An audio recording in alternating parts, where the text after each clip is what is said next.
राजद के कार्यकर्ताओं की जो गुंडागर्दी है, जो उसका दहशत था लोगों में, वो गमछा लहरा करके उनको और डराने का काम करते थे। लेकिन लिबास बदल लेने से किसी का कैरेक्टर नहीं बदल जाता है। आरजेडी का एक कैरेक्टर है। कैरेक्टर क्या है? डराओ, धमकाओ। भेड़ों के झुंड में अगर किसी भेड़िया को घुसना है तो उसको भेड़ का खाल ओढ़ना पड़ता है। तो जो आरजेडी का जो कैरेक्टर है वो लूटने का कैरेक्टर है, डराने का कैरेक्टर है। आखिर वो दौर भी लोगों ने देखा है जब सीएम हाउस से अपराधी। नमस्कार, फर्स्ट ईयर झारखंड देख रहे हैं आप। मैं हूं आपके साथ सदन सिंह। कल राजद की तरफ से बड़ी बैठक बुलाई गई थी। उसमें सभी विधायक, सांसद और एमएलसी मौजूद थे। नेता प्रतिपक्ष तेजस्वी प्रसाद यादव के नेतृत्व में ये बैठक हुई। बैठक में कई बात सामने निकल कर आई। आरक्षण के मसले को लेकर भी, लॉ एंड ऑर्डर को लेकर भी, और सबसे बड़ी बात ये रही कि गमछा को लेकर भी एक बड़ी बात कही गई कि गमछा, अब गमछा नहीं लगाएंगे बल्कि टोपी हरे रंग का लगाएंगे और बैज लगाएंगे। इन्हीं तमाम विषयों पे हमारे साथ बातचीत करने के लिए आरएलएम के प्रवक्ता राहुल जी हैं। क्या कहेंगे? कल बैठक हुई है, बैठक में निकलकर सामने आई है कि अब जो है गमछा नहीं, अब टोपी लगाएंगे हरा कलर का और बैज लगाएंगे। आखिर गमछा हटाने की ज़रूरत क्यों पड़ी? देखिए, ये तो राजद को ये बात समझना होगा कि जब वो ये कहते हैं कि अब हरा गमछा नहीं लहराएंगे, बहुत स्पष्ट था बिहार के अंदर राजद के कार्यकर्ताओं की जो गुंडागर्दी है, जो उसका दहशत था लोगों में, वो गमछा लहरा करके उनको और डराने का काम करते थे। तो देर सवेर चलिए, इनको ये लगा होगा कि सत्ता में नहीं आने की जो सबसे बड़ी वजह है कि 2005 के पहले के जो कारनामे हैं उनके साथ, जो एक तरह से कहिए कि उसका पीछा नहीं छोड़ रहा है आरजेडी का, वो आने वाले समय में मतलब उनके लिए वो ना हो, शायद इस तरह की वो सोचते हों। लेकिन लिबास बदल लेने से किसी का कैरेक्टर नहीं बदल जाता है। आरजेडी का एक कैरेक्टर है। कैरेक्टर क्या है? डराओ, धमकाओ और अपना एक डर का शासन दिखाओ। यही 90 से 2005 चला। और जब कभी भी ये सत्ता में आते हैं, जिन वजहों से भी इनको, चाहे माननीय नीतीश कुमार जी की कृपा से ये 2 बार डिप्टी सीएम रहे हों और सरकार में भागीदारी रही है, उस वक्त पूरे बिहार ने हरा गमछा लहराने का जो कृत्य देखा है और उसका जो डर देखा है, वो मैं समझता हूँ कि लिबास बदल लेने से, टोपी आप लगा लेंगे, उससे आपके कैरेक्टर में, आपकी बोली में, आपके व्यवहार में कोई बदलाव नहीं आ जाएगा।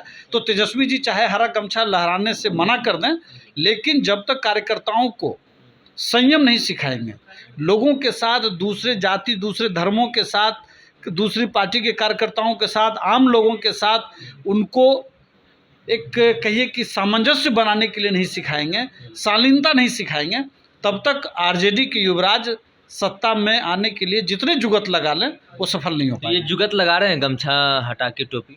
नहीं, तो आखिर ये क्या वजह है कि अचानक हरा गमछा आप नहीं लहराएंगे और हरी टोपी पहनेंगे? इसके पीछे यही मंशा है ना कि आप देखिए क्या होता है ना, भेड़ों के झुंड में अगर किसी भेड़िया को घुसना है तो उसको भेड़ का खाल ओढ़ना पड़ता है। तो आरजेडी के कार्यकर्ता उसी से प्रेरित होकर के वो अपना रंग और रूप बदलने के लिए वो भेड़ का खाल ओढ़ने की कोशिश कर रहा है। सीधी कोशिश है कि उनकी पहचान छिपाई जाए, उनकी पहचान अलग तरह की हो, लेकिन जो उनका कैरेक्टर है वो भेड़िया का है। तो जो आरजेडी का जो कैरेक्टर है वो लूटने का कैरेक्टर है, डराने का कैरेक्टर है। तो सिर्फ गमछा बदल देने से राजनीति बदल जाएगी, ऐसा नहीं होगा। हम बिहारियों का तो पहचान ही है गमछा, गला में गमछा, माथे पे गमछा लगा के हम लोग जाते हैं। लेकिन अब जो है राजद की तरफ से ये कहा गया कि अब जो है गमछा नहीं, अब टोपी हम लोग लगाएंगे। ये ज़रूरत आखिर उन लोगों को महसूस अब हुई है कि नहीं, गमछा से लोग डरते हैं। क्योंकि देखिए बिहार का हम भी गमछा लेके गए हैं, रिपोर्टिंग हम भी करते हैं, लेकिन आज जो है राजद गमछा को छोड़ रही है। देखिए, मैं वही बात मैं कह रहा हूँ कि सिर्फ वो अपने को लोगों के बीच में एक्सेप्टेबिलिटी बढ़ाने के लिए, अपनी स्वीकार्यता बढ़ाने के लिए वो इस तरह का कदम उठा रहे हैं। लेकिन मैं फिर कहूँगा तेजस्वी जी को कि जब तक आपकी पूरी राजनीति का कैरेक्टर नहीं बदलेगा, लूटने का और डराने का और धमकाने का कैरेक्टर नहीं बदलेगा, ज़मीन हड़पने का कैरेक्टर नहीं बदलेगा, तब तक आपकी राजनीति सफल नहीं हो सकती है। आप इस बात को समझ लें। लेकिन उनकी तरफ से तो ये कहा भी जाता है कि अपराधियों का संरक्षण मिला है आप लोगों के सरकार में, सीएम हाउस में बैठकी होता है अपराधी का। देखिए, मुझे लगता है कि इस तरह की जो बातें वो कहते हैं, उनको कहने का तो अधिकार नहीं है।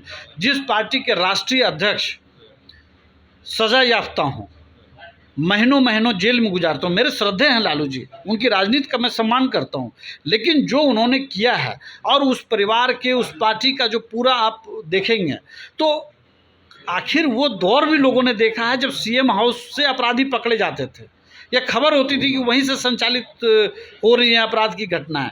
कम से कम आज बिहार के अंदर, आज मैं जब आपसे बात कर रहा हूं तो 32,000 पुलिसकर्मियों को इस काम में लगाया गया है कि महिलाओं को सुरक्षित उनके घर तक पहुंचाने के लिए कैसे 112 नंबर की जो सुविधा है, इमरजेंसी सर्विस की जो सुविधा है, उसका कैसे इस्तेमाल हो। क्या बिहार के अंदर आप लालू जी के समय में ये कल्पना कर सकते थे कि 32,000 पुलिसकर्मियों को, महिलाओं को सुरक्षित घर पहुंचाने के लिए, ताकि एक भी घटनाएं इस तरह की नहीं घटे, और जो घट भी जाए अगर गलती से तो उस पर त्वरित कार्रवाई हो, सख्त कार्रवाई हो, कानून का राज स्थापित हो। ये संकल्प है एनडीए का, ये संकल्प है नीतीश कुमार जी का, ये संकल्प है बीजेपी का, हमारे नेता आदरणीय उपेंद्र कुशवाहा जी का ये संकल्प है। बिहार के अंदर शिक्षित माहौल बने, एक बेहतर माहौल बने जहाँ लड़कियाँ बहुत पुष्पित और पल्लवित हो सकें। ये कैरेक्टर रहा है एनडीए का। गमछा लहराव का कैरेक्टर एनडीए का नहीं रहा है कि गमछा लहराओ और कॉलेज के आसपास गमछा लहराओ और लड़कियों को प्रताड़ित करो। देखिए, आप सुन रहे थे राष्ट्रीय लोक मोर्चा के प्रवक्ता राहुल कुमार को। इन्होंने साफ तौर पर कहा कि गमछा बदल लेने से सरकार तेजस्वी यादव सत्ता में नहीं आ जाएंगे। इनकी जो जुगत में है, कितना भी कोशिश कर ले, इनको जो पहले का जो करैक्टर है वो बदलना होगा, तभी कुछ उपाय है। राजद की ओर से ये कहा गया है कि हरा गमछा नहीं गला में डालेंगे, बल्कि हम लोग माथे के ऊपर टोपी लगाएंगे। आरएलएम का साफ तौर पर कहना है कि आज जो है राजद को इसकी आवश्यकता क्यों पड़ी। बहरहाल इस खबर में इतना ही। आगे की अपडेट के लिए बने रहिए फर्स्ट बिहार झारखंड पर। मैं सदन सिंह, पटना। 26 वर्षों में 17,000 से अधिक डॉक्टर बना चुका बिहार एवं झारखंड के छात्रों एवं अभिभावकों के बीच सर्वाधिक विश्वसनीय एवं लोकप्रिय संस्थान गोल, नेशंस लीडिंग इंस्टीट्यूट। हमारा विश्वास गोल के साथ।